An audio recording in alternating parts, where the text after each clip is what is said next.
Assalamualaikum teman-teman dan Dizi lovers kalian. Apa kabarnya kalian nih?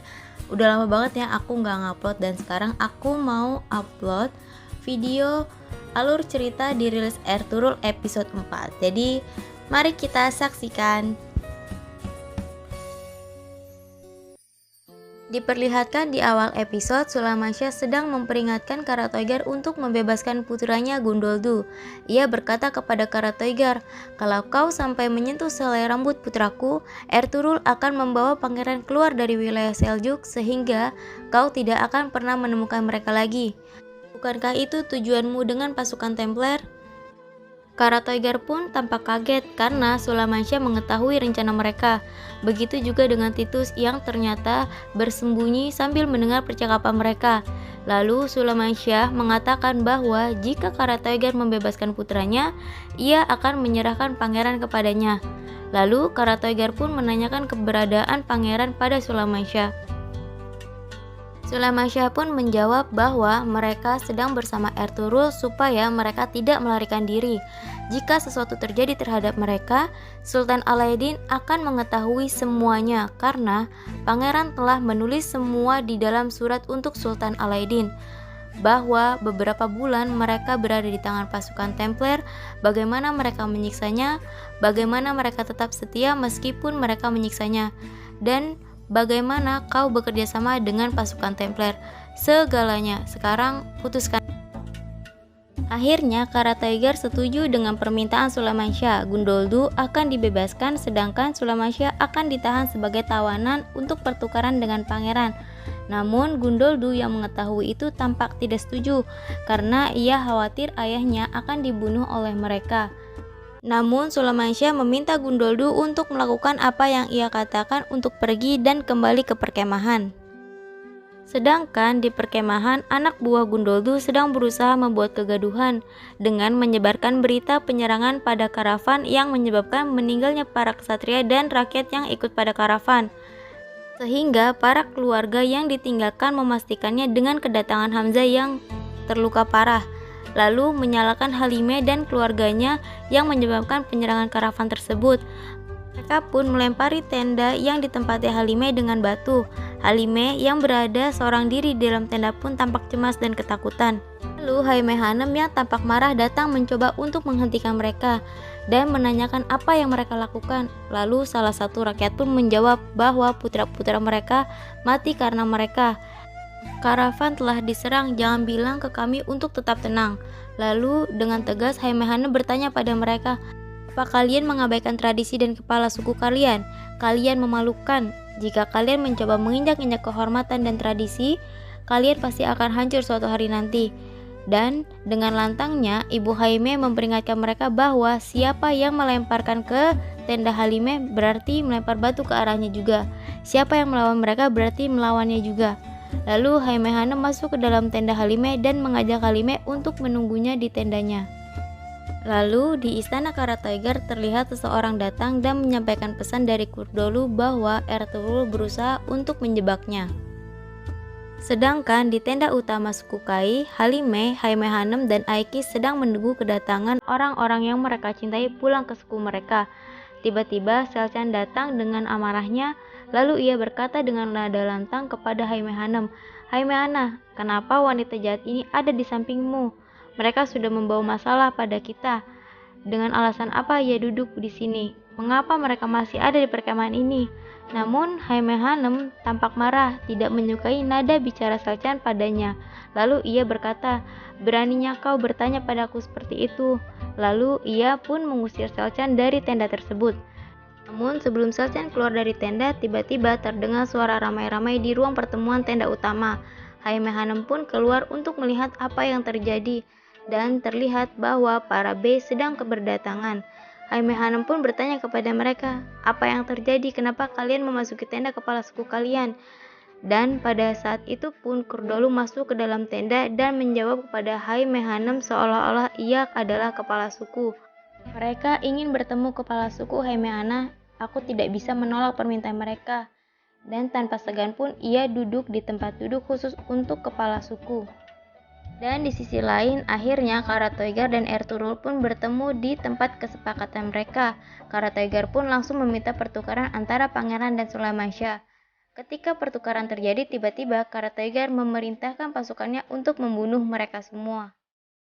Dan di tenda suku Kai, pertemuan masih berlanjut. Para Bey bertanya pada Kurdolu, bagaimana jika Sulamasya tidak kembali? Bagaimana jika Karatoigar menipunya dan menyerang kita? Belum sempat Kurdolu menjawab, Haime Hanem keluar lagi dari tenda dan berkata dengan sarkas, bagaimana akhir masalah suku ini kita tidak tahu. Untuk memperlihatkan keberanian kalian, kalian menunggu kepala suku kalian mengorbankan dirinya. Kita tidak mengetahuinya hingga saat ini. Jika Sulamasya melihat ini ketika pulang dari pertemuan, aku yakin ia akan senang melihat sikap kalian. Lalu di tempat pertukaran, Karatoigar terus memerintahkan pasukannya untuk menyerang dan membunuh Ertugrul serta rombongannya. Namun pasukannya tidak ada yang bergerak ataupun melakukan apa yang ia perintahkan. Menyadari apa yang terjadi, ia pun berteriak kepada mereka bahwa mereka telah berkhianat. Kemudian ia memerintahkan pasukannya yang masih loyal dengannya untuk menyerang Ertugrul dan pasukannya. Namun Ertugrul berhasil mengalahkan mereka semua. Lalu Ksatria Dogan segera menahan Karatoigar dengan sebelah pedang di lehernya. Karatoigar pun berkata pada Ertugrul bahwa kakaknya Gundoldu masih ditahan olehnya. Dan tak lama kemudian Gundoldu, Sarabora, dan Afsin pun datang. Ternyata ketika Ertugrul menginterogasi Afsin Bey mengatakan bahwa ia telah bertahun-tahun menjadi pemimpin tinggi di pasukan Seljuk. Kemudian takdir mempertemukannya kepada pangeran. Tujuan dan tugasnya sekarang hanyalah melindungi pangeran dan keluarganya.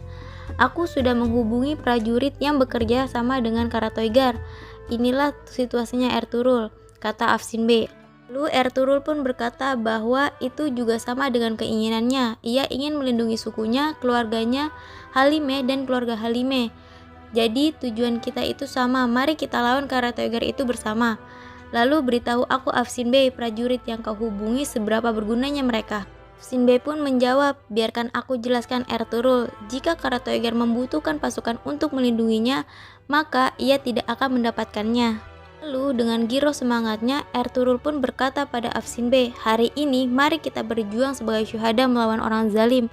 Dan inilah kesaksian dari sesama syuhada, semoga Allah menolong kita.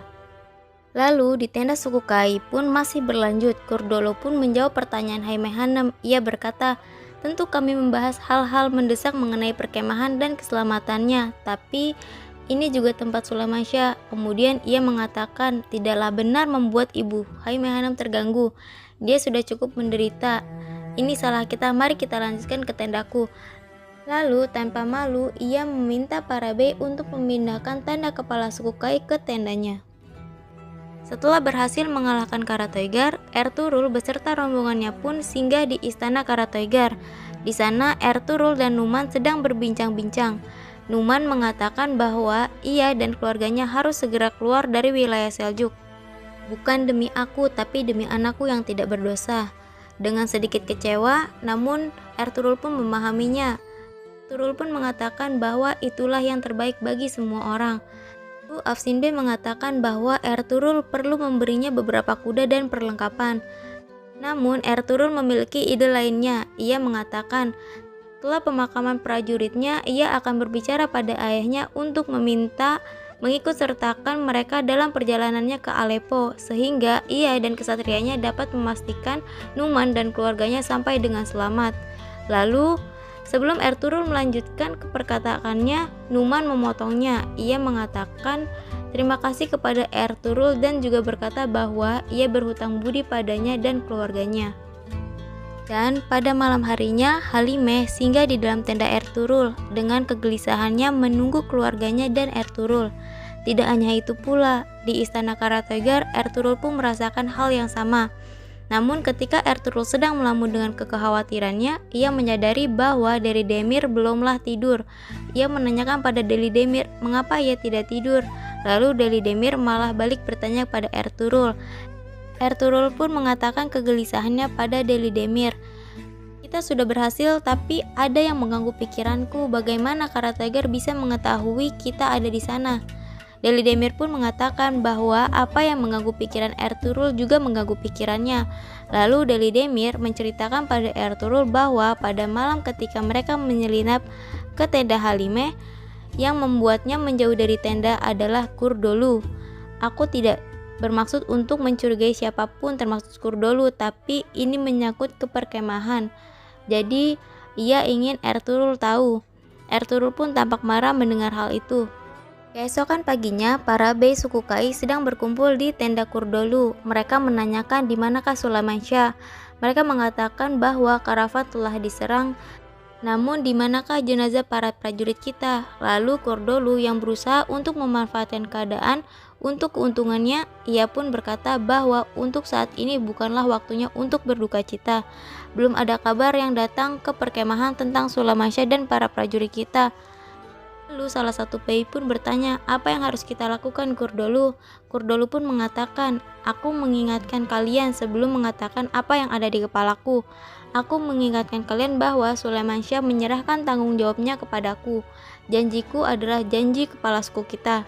Lalu ia melanjutkan bahwa hatinya tidak tenang mengenai keberangkatan mereka ke Aleppo, ke tempat lain sekalipun. Namun belum sempat ia melanjutkan, bunyi tabu genderang terdengar ke seluruh perkemahan, menandakan kedatangan seseorang. Ternyata Sulaimansyah bersama rombongannya dan juga bersama tawanannya mereka, Karatoigar, tiba ke perkemahan suku Kai. Semua masyarakat menyambutnya, namun Gundoldu yang tampak tidak senang, ia segera kembali ke tendanya. Masyarakat yang melihat Karatoigar meminta keadilan atas kematian keluarga dan prajurit mereka, tapi Sulaimansyah menghentikan mereka dan mengatakan, jangan melakukan hal yang bukan mencerminkan kita. Dia akan diadili, keputusan akan diambil sesuai dengan tradisi. Lalu mereka mengikat Karatoigar di tiang tinggi di depan tenda suku Kai utama. Halime pun menyambut kedatangan keluarganya, dan juga Haime Hanem menyambut Sulaimansyah. Lalu Sulaimansyah bersama Haime Hanem segera kembali ke tenda mereka. Lalu ketika sampai di tenda suku Kai, Sulaimansyah terkulai lemah dan kehilangan keseimbangannya. Lalu apa yang akan terjadi dengan Sulaimansyah? Silakan saksikan video selanjutnya.